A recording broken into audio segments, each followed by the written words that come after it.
बिस्मिल्लाहिर्रहमानिर्रहीम। अस्सलाम वालेकुम। लाइव डॉक्टर शाहिद मसूद के साथ मैं हूं सुमेरा सलीम। नाज़रीन, वज़ीर-ए-आज़म शहबाज शरीफ साहब और अमरीकी सदर डोनाल्ड ट्रंप के दरमियान आज वाशिंगटन में मुलाकात होगी।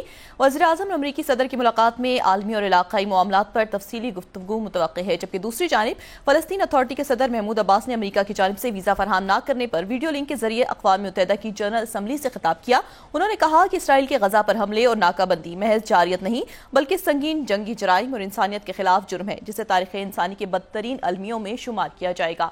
इसके अलावा भी दीगर मौज़ूआत पर आज हम गुफ्तगू करेंगे। स्टूडियो में हमारे साथ मौजूद हैं डॉक्टर शाहिद मसूद। अस्सलाम वालेकुम डॉक्टर साहब। वालेकुम जी, आपको डॉक्टर साहब, वज़ीर-ए-आज़म शहबाज शरीफ साहब और अमरीकी सदर की आज मुलाकात होगी। आलमी और इलाकाई मामलात पर तफसीली गुफ्तगू मुतवक्किह है। उनकी ये मुलाकात कितनी अहम है? देखिए जी, एक तो हम इसको पाकिस्तान के हवाले से देख सकते हैं इस मुलाकात को।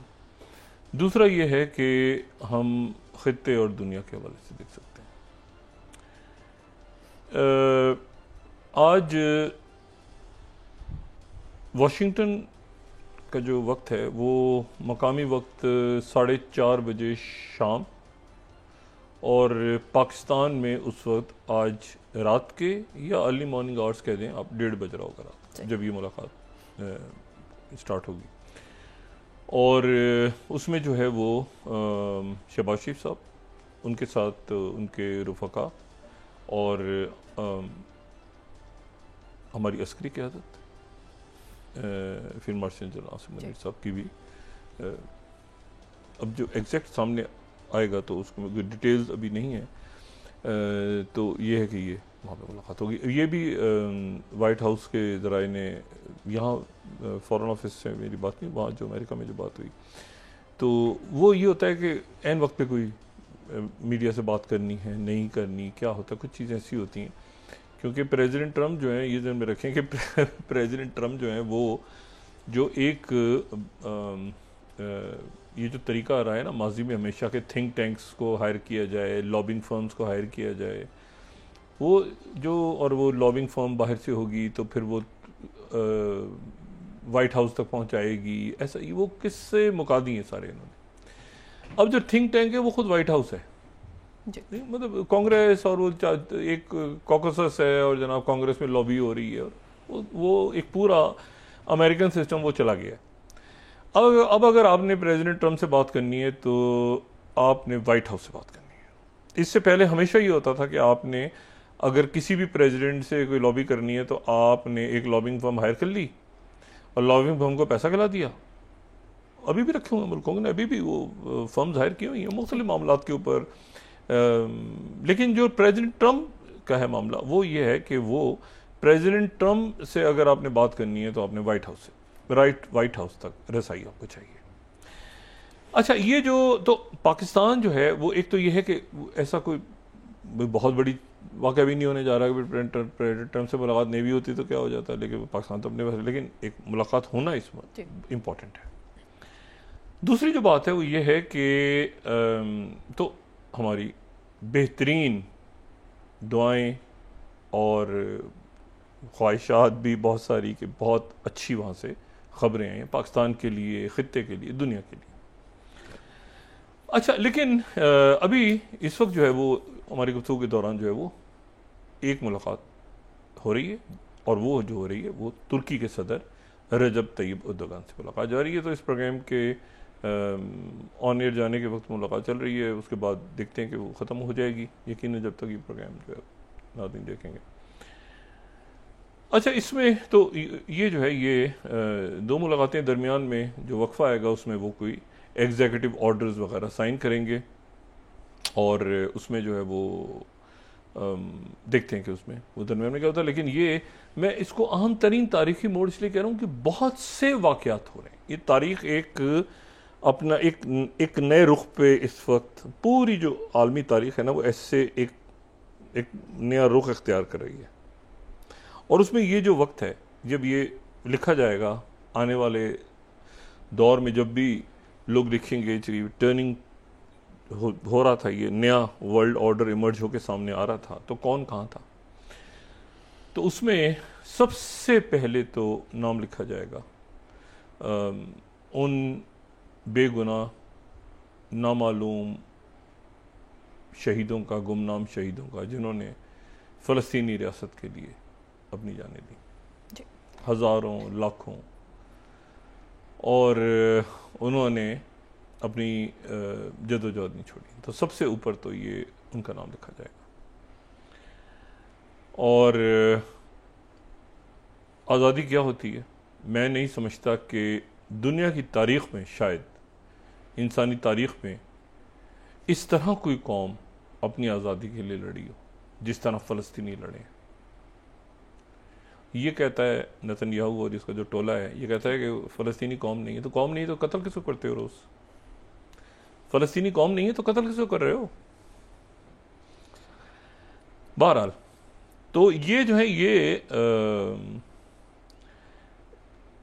ऐसी कोई फ़ौजें लड़ी हैं, कहीं पर कोई मुल्क लड़े हैं, कोई नहीं, इस तरह से बच्चे, औरतें, ये बहुत जुल्म है। अच्छा, इसमें अब पाकिस्तान की जो जाहिर है कि अच्छा ये भी लिखा जाएगा सबसे ऊपर तो फ़लस्तीनी जो खून बहा है, और ये खून जो है ये इसकी कहीं ना कहीं पकड़ होगी। दूसरी बात यह है कि जो पाकिस्तान उस वक्त जब ये सारे फैसले हो रहे थे तो पाकिस्तान एक उन आम तरीन फैसलों का हिस्सा था जी। और Bharat, Indian prime minister Modi अपने पूरे मुल्क को उठा के इस स्टेडियम से बाहर ले गए थे। ना वो चाइना के साथ हैं, ना वो ट्रंप इंतज़ामिया के साथ हैं, ना वो रशिया के साथ हैं, ना वो मशरिक़ वस्ता के साथ हैं, ना वो यूरोप के साथ हैं। वो इस वक्त वो बस क्या है कुछ किसी को नहीं पता, एक पुरस्कार सा मामला है उनकी। एक बिल्कुल आपको लगेगा कि कहीं पर वजूद ही नहीं है। मतलब जॉर्डन का किंग ऑफ जॉर्डन है, मतलब कतर है, सऊदी अरेबिया है, हर मुल्क का कोई ना कोई एक प्रेजेंस है, किसी न किसी फोरम पे मुलाकातें हो रही हैं। इंडिया इस वक्त एंट्री होगी, इंडिया बड़ा मुल्क है, वापसी होगी, मगर इस मरहले पे कहीं ना कहीं उनको एक डिसीजन मेकिंग का हिस्सा होना चाहिए था। शी जिनपिंग मुशावरत कर रहा है, चाइना मुशावरत कर रहा है, रशिया मुशावरत कर रहा है, यूरोप के मुल्क मुशावरत कर रहे हैं, मतलब बड़े मशरिक़ वस्ता के मुल्क मुशावरत कर रहे हैं, बड़े फैसले हो रहे हैं इस वक्त। अच्छा, तो पहली बात तो यह है कि जो हम इसको शुरू करें तो सबसे पहले तो शुरू करते हैं ना, वो गज़ा के बगैर तो बात होगी नहीं। तो तुर्किया और ये अहम तरीन फैसले। और क्यों मैं अहम तरीन कह रहा हूँ कि अभी ये जो वाक़यात यानी पहले हो रहे हैं और अब जो होने जा रहे हैं, अब फाइनल क्या शक्ल इख्तियार करेंगे वो अगले कुछ दिनों में, हफ्तों में आ जाएगा। जो बाहर होगा बात अपनी, पाकिस्तान में क्या होना है इसका फैसला खित्ते और दुनिया के हालात और वाक़यात करेंगे जी।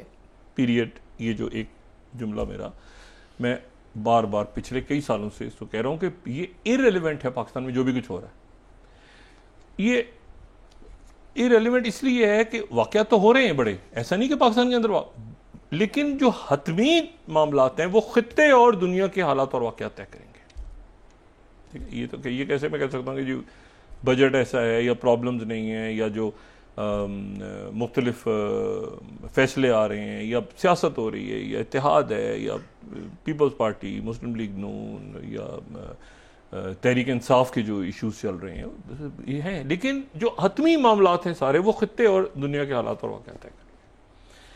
अच्छा, अब इसमें जो ऐसा नहीं है कि इंटरवेंशन होगी, ऐसा कुछ नहीं है, लेकिन एक सिचुएशन, एक हालात ऐसे बन रहे हैं कि जो उस तरफ लेके जाएंगे कि फिर पाकिस्तान बतौर पाकिस्तान एक अहम फैसले करेगा तो कैसे आगे कैसे चलना है। भाई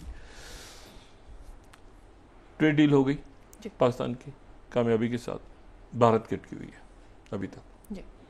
और वो इसी बात पर अटकी हुई है कि अमेरिका से इंडिया एनर्जी खरीदेगा, ऑयल कितना लेगा कितना नहीं लेगा क्या होगा पता नहीं, और अमेरिका से लेगा। अच्छा, तो ग़ालिबन ये मुज़ाकरात हो रहे हैं, लेकिन जब हतमी आती है चीज़, लेकिन ये इंडिया को बाहर इस वक्त नहीं होना चाहिए था मोदी सरकार की मौजूद। और वहाँ पर इस वक्त आपको पता है बाकी इलाकों के अलावा इस मकबूजा कश्मीर के अंदर भी जो है वो हंगामा रही हो रही है, वहाँ पर भी जो है वो एहतजाज हो रहा है, वहाँ पर भी मामलात हो रहे हैं सारे, लेकिन उसको हम वक्त हुआ तो आज करेंगे, वरना फिर कल उसको डिटेल में डिस्कस कर लेंगे कि क्या सारे वाक़यात। लेकिन आज जो है जी, पहले तो मैं ज़रा शुरू करता हूँ निकोलस सरकोजी 70 साला निकोलस सरकोजी, फ्रांस के साबिक सदर, और ये जो है ये 2007 से लेके 2012 तक सदर रहे फ्रांस के। इनको आज 70 साल इनकी उम्र है, इनको आज 5 साल की सजा सुना दी गई। सही। और वो सजा एक बड़ी खास किस्म की सजा है कि जिसके दौरान अगर ये अपील भी करेंगे तो जेल में रहेंगे, अपील भी करेंगे तो जेल में ही रहेंगे। अपील मंजूर हो गई तो भी ये होगी कि वो भी कुछ ऐसी अजीब सा ही फैसला है कि वो जेल में ही रहेंगे। मतलब है कि कोई अपील, मतलब अपील वो एंटरटेन हो जाएगी तो उसके बाद कोई और सारे मामला, 1 लाख यूरो का भी जुर्माना भी हुआ है, लेकिन वो शायद ख़त्म हो जाए, लेकिन जेल ख़त्म नहीं होगी, 5 साल हर सूरत जेल होगी। इस बंदे को, निकोलस सार्कोजी को, मैं कभी ऐसी बात नहीं कर रहा, इससे ज़्यादा सख्त सज़ाओं का ये हकदार है। इसके जराइम की फहरिस्त बहुत बड़ी है। इसने जो है ये किया, निकोलस सार्कोजी ने, ये वज़ीर दाखिला था पहले, ये जो है ये फ्रांस का सदर बनने से पहले। तो 2005 में इसने एक बतौर वजीर, इस पे इल्ज़ाम क्या है, 2 इल्ज़ामात पे पहले इसको सजा हो चुकी है, तो उसके एजाज़ात वगैरह छीने जा चुके हैं। लेकिन 2005 में जब ये वजीर दाखिला था, अभी ये सदर नहीं बना था, सही। तो इसके लोगों ने खामोशी से एक दौरा किया लीबिया का, और लीबिया जाके इसके लोगों ने मुलाकात की कर्नल गद्दाफी से। ये वो दौर है जब टोनी ब्लेयर कर्नल गद्दाफी को जो है वो वापस लाने की कोशिश, और अच्छा हम आपके साथ हैं, और ये वो मामला था। तो इसने जाके वहाँ पर ये कहा कि आप मुझे पैसा दें, और मैं अगर सदर बन गया तो मैं उसके बाद जो है वो आपको दुनिया भर के स्टेज के ऊपर, मेरी बड़ी ज़बरदस्त दोस्ती है बुश के साथ, और मेरी बड़ी ज़बरदस्त दोस्ती है बाकी सारा यूरोप। ये वो दौर है 2007, आप समझ लेना जी। ये वो दौर है जब वॉर ऑन टेरर, और पाकिस्तान के लिए भी 2007 बड़ा इंपॉर्टेंट है वो साल। तो उस साल ये इसने इलेक्ट होना था, तो इसने उससे पैसे ले लिए। कर्नल गद्दाफी ने इसको गालिबन पैसे इनको दिए। जैसे होता है कि कर्नल गद्दाफी भी चाह रहे थे कि मैं एक मुख्तलिफ पाबंदियाँ वगैरह ख़त्म हो रही हैं तो मैं बाहर निकलूँ, आउटरीच करूँ, तो बरतानिया के साथ भी कुछ मामला उन्होंने अपने। तो ये बंदा जो है ये इलेक्शन जीत गया, और इसने इलेक्शन जीतने के बाद जो इसकी तकरीबी हलफ बर्दारी थी उसमें इसने कर्नल गद्दाफी को बुलाया, और कर्नल गद्दाफी पेरिस आ गए। इसकी तकरीबी हलफ बर्दारी में कर्नल गद्दाफी का शाही इस्तकबाल हुआ, और वो वहाँ पर जो है वो 5 दिन का क़याम हुआ। इस दौरान बिलियंस ऑफ डॉलर्स की इसने उनके साथ एयर बस भी ख़रीदे, और ये फलाना जहाज़ भी ख़रीदे, और वो राफेल भी ख़रीदे, फ्रां भी खरीद, लिबिया ये खरीद, बेशुमार इसने कॉन्ट्रैक्ट, किकबैक्स, ये वो सारा। बड़ा क्रिटिसिज्म शुरू हुआ वहाँ पे, और कि भाई ये इतनी देर तक क्यों, और एक ही आदमी को बुलाया हुआ है, गद्दाफी को इन्होंने फुल प्रमोट किया। इल्ज़ामात लगने शुरू हो गए, शोर शुरू हो गया वहाँ पे, ये परेशान हो गया बहुत ज़्यादा। इसी दौरान ये हुआ कि खैर वो इल्ज़ामात तहकीकात कराओ, वहाँ पे मीडिया सारा जो है वो, बाद में जो जमातें बरसर इक़्तिदार रहीं उनकी तरफ से जो है वो काफ़ी सोशलिस्ट पार्टी और बाकी पार्टीज़ की तरफ से शोर शुरू हो गया। अब ये दरमियान में कहीं इसके दिल में एक चोर था। दरमियान में ये जो है ये वाक़या पेश आ गया, जो कि अरब स्प्रिंग शुरू तो हुई, उसका जो इफ्तिताह या आगाज़ हुआ, इफ्तिताह तो नहीं, उसका आगाज़ हुआ, तो वो तो ट्यूनीसिया में उसने सब्ज़ी वाले ने अपने आप को, बच्चे ने आग लगाई, और ख़ातून उसका मजाक उड़ा रही थी, पुलिस ऑफिसर मोहम्मद बौजी, उसने अपने आप को आग लगाई। वो पहले गया, वो सब्ज़ी, इस तरह अरब स्प्रिंग शुरू ऐसे हुई थी ना, वो ठेला लगाता था एक बच्चा, वो बच्चा ठेला लगाता था, और पुलिस वाले जो हैं वो गरीब बच्चा सब्जियों को ठेला लगाता था, तो पुलिस वाले जो हैं वो उस इलाके में आके उससे भत्ता लेते थे, जो कि एक मामूल है दुनिया के बेशतर इलाकों में। तो वो जो है उस दिन ये हुआ कि वो उस बच्चे ने अपना ठेला लगाया, तो पुलिस के लोग आए और उसको वहाँ पे उन्होंने उसका ठेला गिरा दिया। बच्चे ने कहा कि उसकी सब्जियाँ, गरीब बच्चा था, उसने कहा कि ये जो है मैंने इसके पैसे दे दिए। उन्होंने कहा नहीं और दो। तो वो जब थाने गया तो थाने में जाके उसको वहाँ पर कोई ख़वातीन पुलिस ऑफिसर्स थी, कुछ लोग बैठे हुए थे, उन्होंने मजाक उड़ा के उसके थप्पड़ मारने का, भाग जाओ यहाँ से इसके बाद, और फल इसका जो है वो मजाक उड़ा के उन्होंने खाना शुरू कर दिया। ये बच्चा बाहर आया, इसने वो चौक में खड़े होकर अपने आप को आग लगा दी। वहाँ से अरब स्प्रिंग शुरू हो गई। थोड़े दिनों के बाद एक हुकूमत, दूसरी हुकूमत, हुस्नी मुबारक गए, ये 12 एनीवे ये फिर उसके बाद ये जब फैलना शुरू हुई ना, तो फिर इसके अंदर बाहर की फोर्सेस आ गई, ठीक है ना, बाहर की फोर्सेस आ गई। और वो उसके बाद उसको एक उन्होंने कहा कि इसी में ये पूरा जितने मुल्क लपेटे जा सकते हैं, मुसलमान मुल्क, इनको लपेट दो। उसमें ये हुआ कि इस बंदे के दिल में ये प्रेशर में था शदीद। तो इसी दौरान लीबिया में हंगामे शुरू हो गए कर्नल कदाफी के खिलाफ।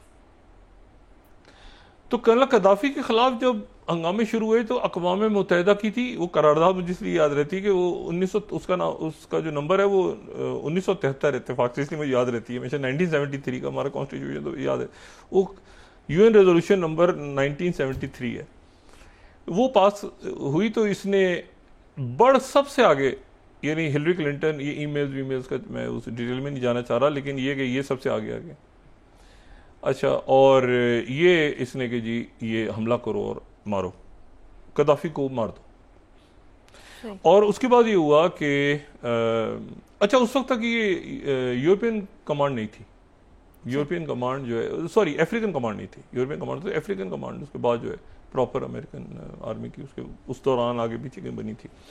एनीवे, तो ये हुआ कि फ्रांस ने एक और ऑपरेशन शुरू किया, अमेरिकन ने एक और शुरू किया, यानी मुख्तलिफ इलाकों में। और जो है वो जो बागी थे उनकी हमायत में फिर ये नो फ्लाई जोन। एक बहुत बड़ा मसला जो है वो ये हो जाता है मुल्कों में कि एक तो ये होता है ना कि ज़्यादातर मुल्क जो कि बड़ा जिनका रकबा होता है, तो उनकी ये होता है कि जो दारुल हुकूमत है वो बंदरगाह से दूर रहे।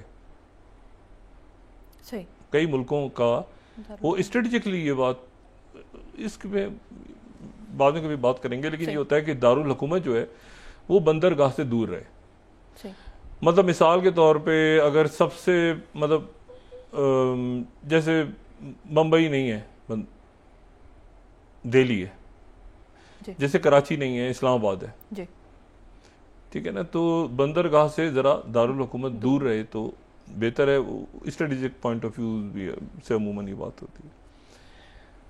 तो इसी तरह से आप देखें तो सऊदी अरेबिया में भी रियाद दूर है, जद्दा उनका एक बड़ा शहर है, लेकिन रियाद भी बहुत बड़ा शहर बन चुका है, लेकिन ये कि वो कैपिटल अगर दूर है तो वहाँ लेकिन ये हुआ कि वो इतना बड़ा लिबिया था कि वो उसके एक इलाके के अंदर एक इलाका और दूसरे इलाके के दरमियान ही नो फ्लाई जोन बना दिया कि यहाँ पर से लिबिया की जो कर्नल कदाफी की जो गवर्नमेंट है वो उस जगह पर ना फ्लाई कर सकते हैं ना जा सकते हैं। तो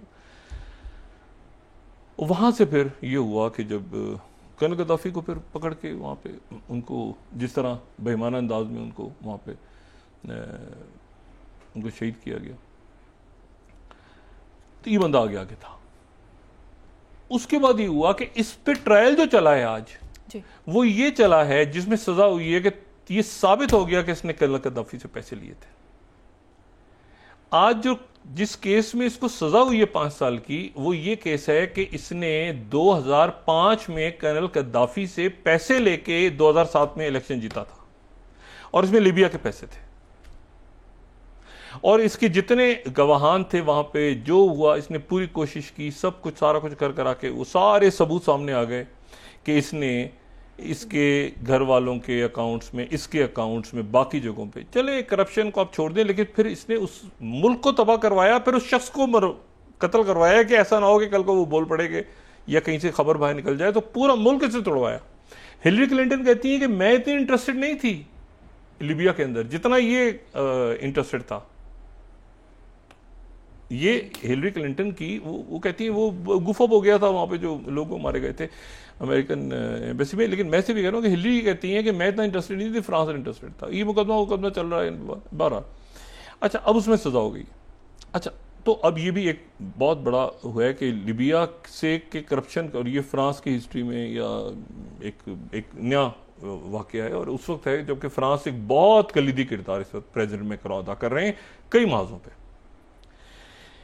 पहला तो यह है कि कल जो मैंने कहा था कि ये समझ नहीं आ रहा कि ज़ेलेंस्की जो है उसने जो छक्का मारा है तो वो स्टेडियम से बाहर गई है, गेंद कैच आउट हो गया है, तो अभी तक जो बॉल जा रही है वो कैच आउट की तरफ जा रही है, और अभी तक जो है वो ज़ेलेंस्की बस के नीचे से दूसरी तरफ बाहर निकलने में कामयाब नहीं हो सके। अभी तक वो थ्रो अंडर द बस ही है, कहीं अंदर ही है वो अभी तक जो है वो अब उनके बाहर निकलने के इम्कानात कम से कम तर होते जा रहे हैं। ठीक है, उसकी वजह जो है बड़ी अजीब है।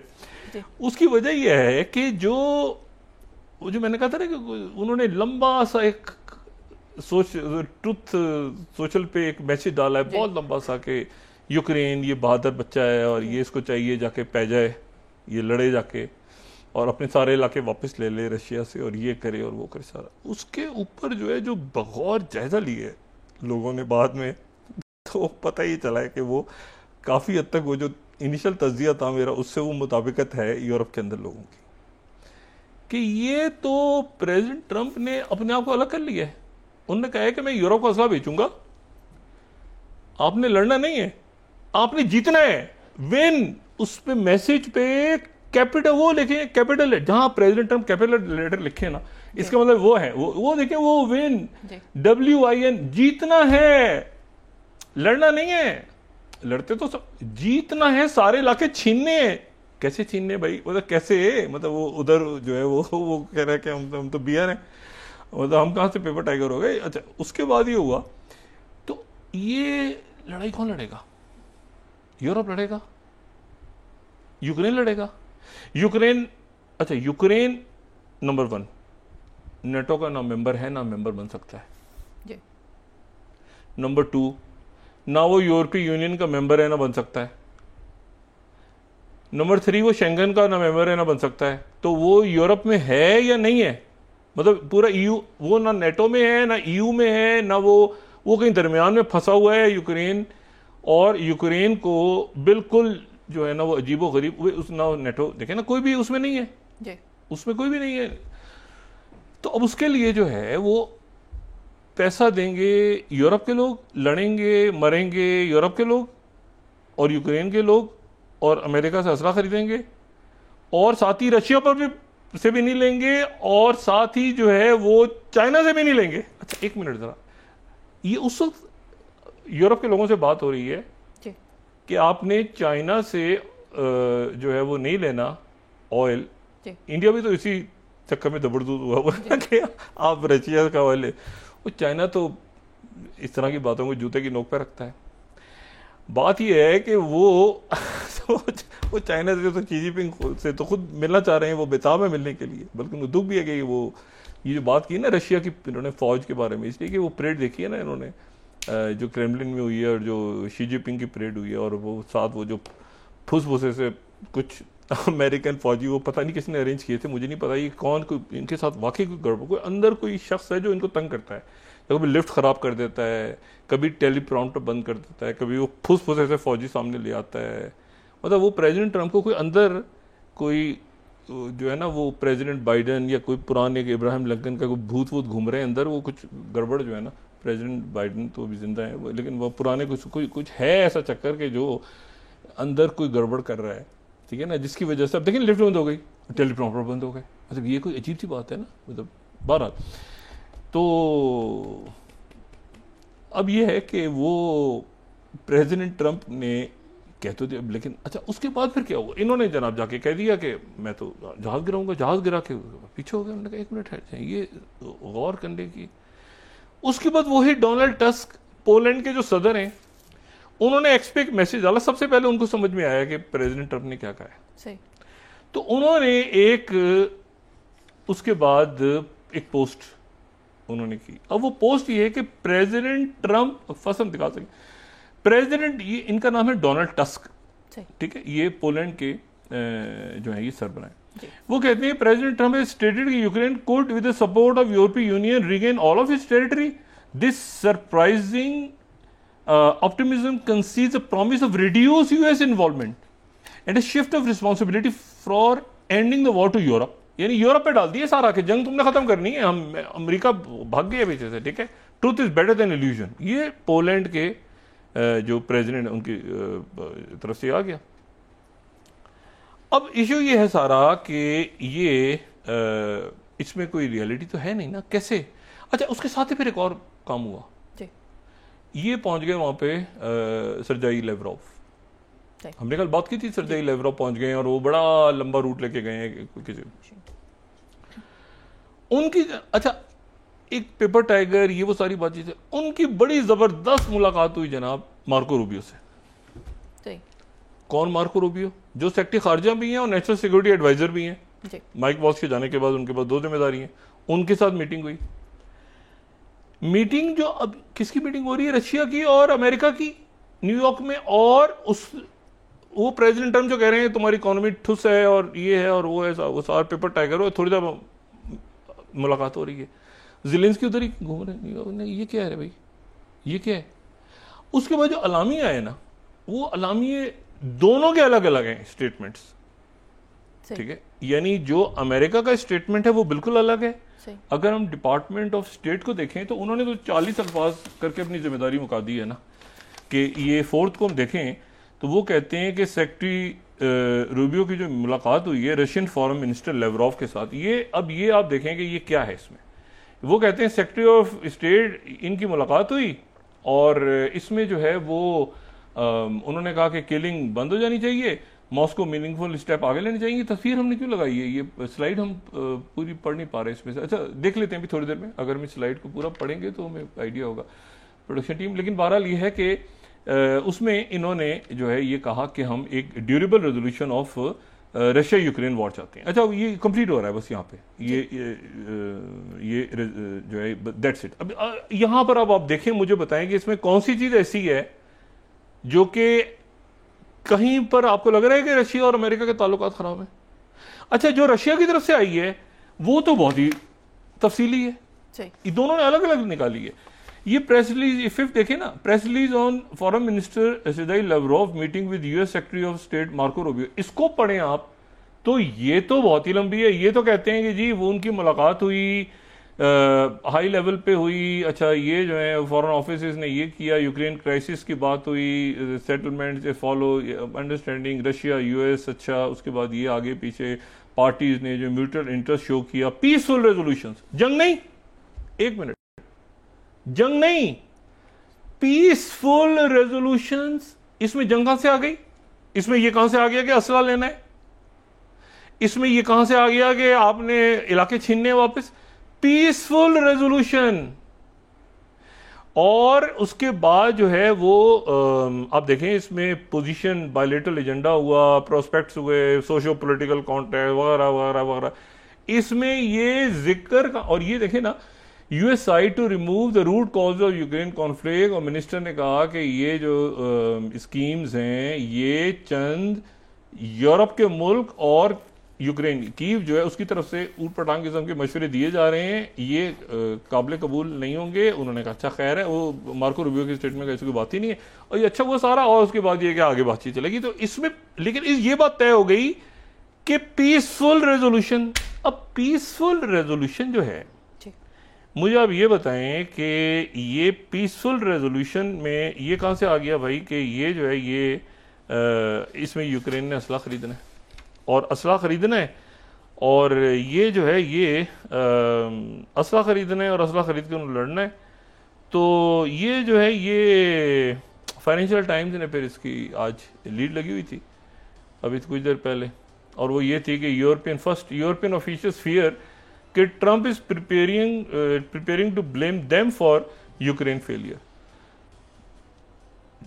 जीत गया तो मैं जीता, हार गए तो तुम हारे। ब्रेक के बाद ठीक है, अच्छा, तो मतलब है कि वो सारा का सारा जो थ्रो अंडर द बस जो है वो ज़ेलेंस्की साहब यहाँ पे हो गए। अब उनकी दोबारा मुलाकात होगी नहीं। अब वो असला कौन खरीदेगा, क्या होगा। लेकिन अब आ जाएं आपके फ़लस्तीन पे क्या और गज़ा पे क्या ऐलान होने वाला है। बेशुमार लोग मारे गए हैं। जो ये सेटलमेंट्स थी यहाँ पे इलात की बंदरगाह पे, और उसके बाद ये हमला कर दिया है कुछ देर पहले। बहुत बड़ा हमला इन्होंने दोबारा इसराइल ने दोबारा किया है यमन पे, और काफ़ी इलाकों में वहाँ पर, और ये अभी एक जवाब यहाँ से दोबारा जाएगा। डिस्कस करते हैं जी। नाज़रीन वापस आते हैं एक छोटे से ब्रेक के बाद।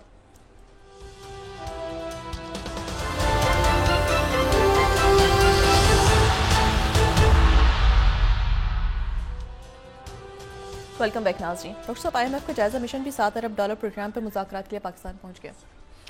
देखिए जी, ये तो अभी मुलाकात हो रही है और मीडिया से बात कर रहे हैं डोनाल्ड ट्रंप भी और साथ उनके प्रेसिडेंट एर्दोगन भी। तो उसके बाद हम इस पर जब भी ख़त्म हो जाएगा गुफ्तगू तो फिर उसके बाद बात करेंगे। लाइव ऑन एयर जा रहा है प्रोग्राम। मैं इसमें सिर्फ ये बात करूँ कि जो इसके बाद एग्जीक्यूटिव ऑर्डर्स, इस मीटिंग के बाद, सवाल जवाब के बाद, और उसके बाद फिर पाकिस्तान के डेलीगेशन से मुलाकात। अच्छा, अब दरमियान में नेतन्याहू पहुंच गए अमेरिका। ये गज़ा की यूक्रेन की जंग वैसे ही इसमें कोई किसी किस्म का मेरा ख्याल है अब ना यूरोप को इंटरेस्ट है। ये वही बात होगी कि सारे इलाके जो हैं वो देने पड़ेंगे रशिया को, और रशिया के साथ जो मामला तय हो गए थे अलास्का में वो वैसे के वैसे हैं। काफ़ी कंपनीज अमेरिका की पहुँचना शुरू हो गई हैं रशिया, और रशिया में इन्वेस्टमेंट वगैरह की बातचीत चल रही है सारी, वो अपनी जगह मामला चल रहे हैं।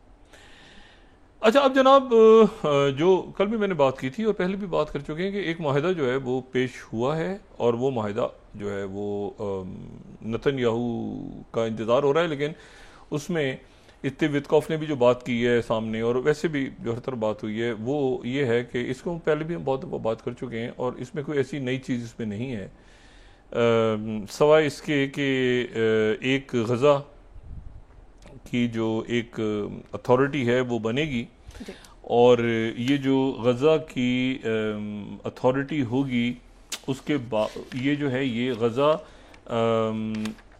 International transitional authority GITA। अच्छा, ये GITA बनेगी गज़ा के लिए, और उसमें जो हैं वो मेंबर्स होंगे, CEO होंगे फ़लस्तीन, सारे फ़लस्तीन के लोग, और इसका एक प्रॉपर एक बोर्ड होगा और स्ट्रेटेजिक एक सेक्रेटेरिएट होगा। अगर हम देखें इसमें थर्ड स्लाइड हम दिखा सकें, ये इसका एक खाका सा है। एग्जीक्यूटिव सेक्रेटेरिएट होगा, चेयरमैन, स्ट्रेटेजिक सेक्रेटरी, सारे फ़लस्तीनी इसमें लोग होंगे जो कि एक्सपर्ट्स होंगे अपने अपने, और यहाँ पर अरब ममालिक जो हैं वो उनकी फ़ोर्स होगी। हो सकता है दूसरे मुल्क भी, यूरोप के ममालिक भी, बाकी ममालिक भी जो आ जाएँ, और लेकिन ये कि अरब ममालिक, मुसलमान ममालिक इसमें ज़्यादा होंगे। पाकिस्तान भी इसमें पाकिस्तान भी जा सकता है, जाएगा पाकिस्तान भी इंशाल्लाह वहाँ जाके तामीर नौ के लिए। बाकी सारे मान परमानेंट सीज़ फायर। अब परमानेंट सीज़ फायर तो फिर लफ्ज़ अजीब सा है, फिर तो फिर रियासत का ऐलान नहीं होगा ना। परमानेंट सीज़ फायर तो फिर अच्छा पोस्ट वॉर प्लान, अच्छा जंग ख़त्म हो जाएगी, गवर्निंग मैकेनिज्म बनेगा, हमास नहीं होगी, फ़लस्तीनी अथॉरिटी किसी और शक्ल में होगी, वगैरह वगैरह वगैरह सारी बात जाते हैं। और फिर जो है ये इसमें जो है वो ये जो है ये फिर उसके बाद ये मामला जाएगा, मतलब ये आगे जो इसमें सबसे इम्पॉर्टेंट बात है वो ये है कि जो मगरबी किनारा, मैंने आपसे बात की थी गज़ा में तो अपनी जगह जो भी कुछ हुआ अलमिया, वो एक असल जो मामला है वो है जो यरूशलेम का मगरबी किनारा। तो उस पर तो शटअप कॉल चली गई है कि वहाँ पे एनेक्सेशन नहीं होगी मज़ीद, और वो E1 इलाके में मैनहट्टन में इस वक्त बड़ा हंगामा हो रहा है। नेतन्याहू के होटल के बाहर बड़ी दुनिया जब है, वहाँ बड़ी दुनिया हंगामा हो रहा है। और ये जब एयरपोर्ट भी जा रहा था, अच्छा इसने इसका जो फ्लाइंग उस पर आप देखें ना, जिस तरह इसका जहाज़ गया है, तो इसने फ्रांस की एयर स्पेस को इसने कोशिश की है इसके जहाज़ ने, नेतन्याहू ने, कि उसको बाईपास करे फ्रांस की एयर स्पेस को। और इसको ख़तरा था फ्रांस और बरतानिया और इन मुल्कों की एयर स्पेस, कुछ मुल्कों की एयर स्पेस से ये हट के ये फ़्लाइट गई है कि इसको वहाँ पर ये ख़तरा था कि वहाँ ये ना कह दिया जाए कि तुम हमें कत्ल आम में मत लो, सही, और ये एयर स्पेस वहाँ इतनी शदीद इस वक्त नफरत है इस शख्स से और जो इसराइल ने किया है, तो वो ये था कि कहीं इसको वहाँ पर उतार ना लें, वो कहीं ये ना कहेंगे मतलूब है, ये वारंट निकले हुए तो ये बचता बचाता वहाँ न्यूयॉर्क तक पहुँचा। अच्छा, अब इसमें जो है लेकिन ये कि ये फिर उसके बाद जो है वो एक अथॉरिटी वहाँ पे इमीडिएट सीज फायर हो जाएंगी, कैदी रिहा होंगे, सारे वो कैदी जिनके नाम पहले मौजूद थे, मरवान बरगूती समेत। और इसमें जो है वो यरूशलेम जो है जी, वो ये जो है ये यरूशलेम के ऊपर बात चल रही है कि इसको एक इंटरनेशनल इसमें सारे ये यरूशलेम पे तो वैसे भी जो है आपको पता है ना, जब हज़रत उमर बिन खत्ताब रज़ियल्लाहु ताला अन्हु गए थे तो उन्होंने कहा था कि ये गिरजा जो आए थे वहाँ पे जो यहूदी भी मौजूद थे, जो ईसाई भी मौजूद थे, तो उन्होंने कहा था यहाँ पर मस्जिद नहीं बनानी, मस्जिद दूसरी जगह बनानी है, या इसलिए वो मस्जिद उमर जो वहाँ पे बनी हुई है, तो वो जो है उन्होंने कहा यहाँ पर मस्जिद जो है वो इसलिए ये वो कहाँ पे था जहाँ इस तरह उन्होंने बात की थी, वो कहाँ पे जगह थी जहाँ से मिराज पे तो सारे लोग वहाँ पे आकर उन्होंने बात की, और यहूदियों की अच्छी खासी फेंटी लग रही थी वहाँ उस वक्त क्रिश्चियंस के हाथों। तो मुसलमानों ने तो कभी कभी कभी तारीख में ऐसा नहीं है कि किसी इबादत गाह को मुसलमान गिराए, ना किसी के गिरजा घर को। ये बुनियादी इस्लामी तालीमात के अगेंस्ट है कि किसी के गिरजा घर को, किसी गुरुद्वारे को, किसी मंदिर को नहीं, सवाल ही पैदा नहीं होता। तो ये जो है ये बिल्कुल इस तरह से नहीं है, ठीक है। अच्छा, और तो अब इशू ये है कि ये जो है ये तो उसकी इसी तरह से जब ऑटोमन्स के पास था यरूशलेम तो उसकी एक हैसियत थी, आपके खास से उस वक्त क्रिश्चियंस नहीं आते थे वहाँ पे, जो सब आते थे। इशू जो है वो ये है कि मस्जिदुल अक्सा और उसकी जो किबला अव्वल है दैट्स वो इसको कुछ और करने के चक्करों में यहाँ थर्ड टेम्पल बनेगा, बाकी जाके दीवार है उसके पास, अगर इन्होंने जो भी दीवारी गिरी है वहाँ जाना है जाके जो करते हैं करें, लेकिन ये मस्जिद अक्सा के ऊपर तो कोई समझौता के तस्वुर भी नहीं है।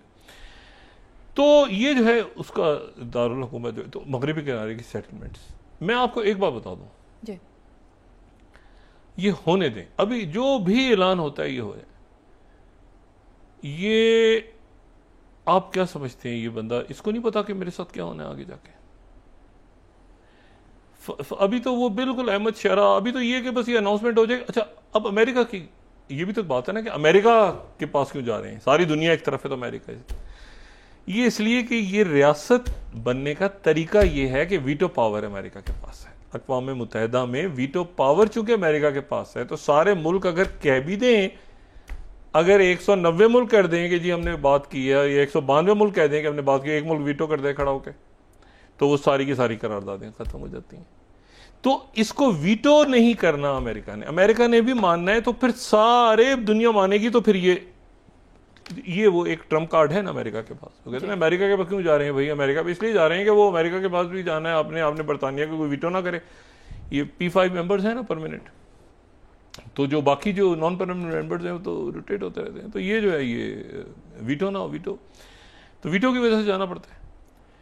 तो अब यह है कि वो ये कंडीशंस हैं, तो ये अब एक तारीखी मामला है कि इसमें एक फ़लस्तीनी रियासत, गज़ा से सारी इसराइली फ़ौज बाहर, फ़लस्तीनी अंदर, और फिर जो जंगी जराइम और जो बच्चे और लाशें और वहाँ पे सारे कैदी और सारे गमाली, और फिर एक अथॉरिटी, और फिर आप मुझे बताएं कि वहाँ पर इज्तिमाई कब्रें, आपको पता है वहाँ, मुझे तो ये है कि ऐसा ना हो कि इसमें ये नेतन्याहू के साथ साथ ये बाइडेन दौर के भी लोग आ जाएं, और ये जब से ये बॉम्बिंग हो रही है कुछ जल्दी बंद करवाएं। ये जो 5-5 हज़ार पाउंड के बॉम्ब्स वहाँ पे गिराए गए हैं जिस तरह, और जो कुछ हुआ है वहाँ पे, और पोलियो के ड्रॉप्स नहीं, बीमारियाँ फैली हुई हैं वहाँ पे, कभी इधर लोग जाते हैं, कभी उधर जाते हैं, एक सर्दी एक गर्मी, एक सर्दी एक गर्मी, बारिशें, तूफ़ान, रेत, साहिल, मतलब हब्स,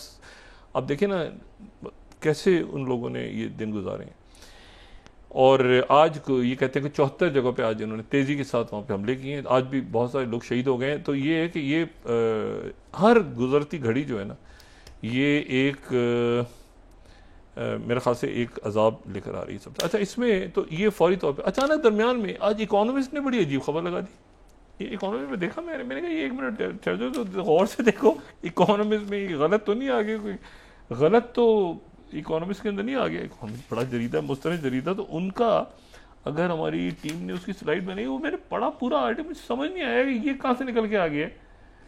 तो ये उन्होंने कहा कि जी वो अभी तक कोशिश कर रहा है कि ये जो है ना पूरी, उसने लॉबी भी की है, उसने बात भी की है, इस शख्स ने हमास के लोगों से भी रब्ता की है कि मैं सारा पैसा ला के दूंगा, सब कुछ करूंगा, ये करूंगा, वो करूंगा, लेकिन ये है कि मुझे जो है ना ये सारा बनू के, और मैं वादा करता हूँ सारे अरब मुल्क होंगे, सारे कुछ होंगे, सब कुछ होंगे, मुझे इसका सीईओ मुझे बना दो। कौन? Tony Blair. ओहो, ये इकोनॉमिस्ट लिख रहा है। यानी कुछ टोनी ब्लेयर, यानी टोनी ब्लेयर कहां से आ गया? वो टोनी ब्लेयर का जो फार्मूला था, उस फार्मूले को हटू के वो कुछ आगे पीछे करके, टोनी ब्लेयर भी तो घुसा हुआ था ना बीच में, वो सारा का सारा मीडिया ने फारिग किया। आप देखें, सारा वेस्टर्न मीडिया ने उसको फारिग किया कि इसके पीछे इसका थिंक टैंक है, ये गजा ह्यूमैनिटेरियन फाउंडेशन के पीछे ये लोग हैं, इसके ये लोग हैं। क्या क्या लोग हैं, क्या मैं कहता हूँ कि ये वेस्ट के लोगों, हम ये बात जो चलती है तो आपको कई दफ़ा नज़र आता है कि क्या क्या खूबसूरत लोग हैं। अभी आज देखें ये जो फ्लोटिला पहुंच रही है अभी गजा पे, ये फ्लोटिला आपको पता है कि ये 50 जहाज हैं, ये एक जहाज नहीं है, ये 50 जहाज हैं, 50 कश्तियां या जहाज हैं, जो छोटे छोटे कश्तियां हैं वो 50 हैं।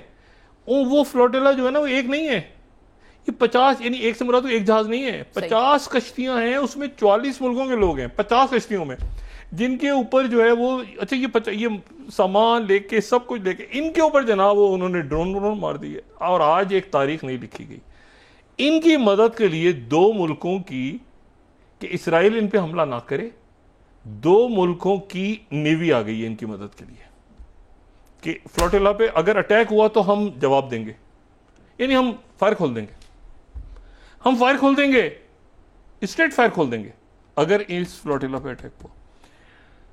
और ये जो ग्लोबल समुद्र फ्लोटिला है जी, और वो जो 2 मुल्क हैं, सल्यूट, इटली और स्पेन। इटली और स्पेन जो है उन्होंने अपनी जो नेवल वॉरशिप्स हैं, उन्होंने नेवल वॉरशिप्स भेज दी हैं कि ये अगर शिप पे अटैक हुआ तो ये हमारी नेवल वॉरशिप्स गजा की तरफ बढ़ रही हैं। ये पानियों में कश्तियां, अब कश्तियां उतर गई, पहले उतर गई गजा का तो वैसे ही खत्म, सीज खत्म, वैसे ही कब लोग निकल गए, फिर क्या मनाज़र। हमारे पाकिस्तान से सेनेटर मुश्ताक साहब जमात इस्लामी के, वो भी हैं, अल्लाह ताला सबको खैरियत से पहुंचाए। और वहाँ पर जो इंतजार कर रहे हैं लोग सारे, क्योंकि वॉरशिप्स आ गई, यूरोप की वॉरशिप्स आ गई हैं कि फ्लोटिला पे कोई अटैक नहीं होगा। अब अंदाजा लगाए, मतलब पूरी इस वक्त जो है ना वो फलस्तीनियों के लिए पूरी दुनिया खड़ी है। तो कल तक जो है इसमें क्या खबर आती है, ये प्लान तकरीबन फाइनल हो गया। इसराइल, चारों तरफ से इसराइल की वही पोजीशन होगी जियो स्ट्रेटेजिकली आगे जाके, एक तरफ सीरिया, 2 तरफ फलस्तीन, एक तरफ लेबनान और एक तरफ मिस्र, और दरमियान में ये इसराइल। इसकी बिल्कुल वही पोजीशन होगी, नेतन्याहू ने वही पोजीशन बना दी है जो नेतन्याहू के जोड़वा भाई मोदी जी ने बना दी है इंडिया की पेनिनसुला सा नहीं होता, वो साइडों पे चारों तरफ से जी। अब समझ रहे ना बात, नेपाल, बांग्लादेश, 7 सिस्टर्स, पाकिस्तान, चाइना, मतलब जो एक पोजीशन, मालदीव शहबाज शरीफ साहब की बड़ी अच्छी मुलाकात हुई है डॉक्टर यूनुस से भी। तो बात यह है कि जो पोजीशन उधर इन्होंने बना दी है, वही सिचुएशन आपको नक्शे पे कुछ वहां नजर आएगी कि ये कैसा है भाई, तो क्या करना है इधर, मतलब है कि इधर इधर इधर इधर इधर चारों तरफ से।